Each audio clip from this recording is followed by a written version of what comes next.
some kid is gonna went to sleep without his father, maybe. Some wife woke up without her husband. Like, that's the story here. Do you know what I mean? But all of a sudden it's like, oh, but we want to know what Muslims think, or what, you know, this thinks or that. Like, for us, it's, look at what's happened. That's the sad thing. I get really offended when somebody asks me, do I condemn this? Am I not human?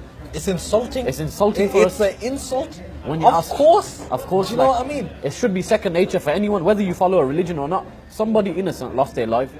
Somebody lost a father or a mother or whatever. Like, it should hurt everybody as a community. We're humans at the end of the day. It's time we start acting like them. There's just so much more to me than just a Muslim. But the thing is, when you see me, do you think about any of those other things? Like, would you think humanitarian? Would you think father? Do you think son? Do you think brother? Do you think, you know, a guy that loves cake? Do you think... You don't think any of these things. You just or do you think of a guy that's trying to take over my country? Nothing else. Nothing is more important than keeping people safe. Letting people, like, feel safe. Like, now in London, like, I don't want... Me and him come from Birmingham. We feel slightly unsafe if we go around Westminster. Why should we feel like this? You only... Like, if we give in to this kind of narrative and we start hating each other, like he says, we're only going to drift further and further apart. We want the betterment of the world and the community and our area and our country and everything. Just learn about us, make the effort to understand us, speak to normal Muslims. Don't judge us by some guy on the TV screaming whatever, chanting, who's got nothing to do with our religion.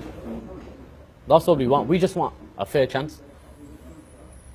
People that carry out attacks because they think they're doing it in the name of Islam, and people that think that that's what Islam is about, those two people that claim to hate each other are actually of the same mentality, because they both think that that's what Islam is, when it isn't.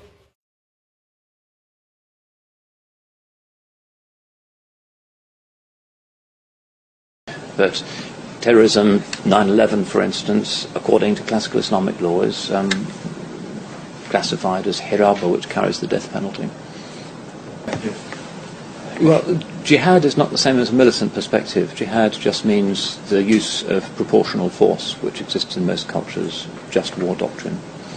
Terrorism is something else. Terrorism is the arbitrary targeting of the innocent in order to place pressure on governments, which is something that doesn't have origins in Islamic culture or ethics and comes out of the French Revolution and certain 19th century anarchist movements that use terrorism.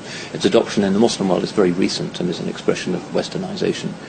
But terrorism, 9/11 for instance, according to classical Islamic law, is classified as hiraba, which carries the death penalty. So there isn't really an issue. The problem is people in the West don't know who speaks for Islam, and in most cases they don't even think that they should ask.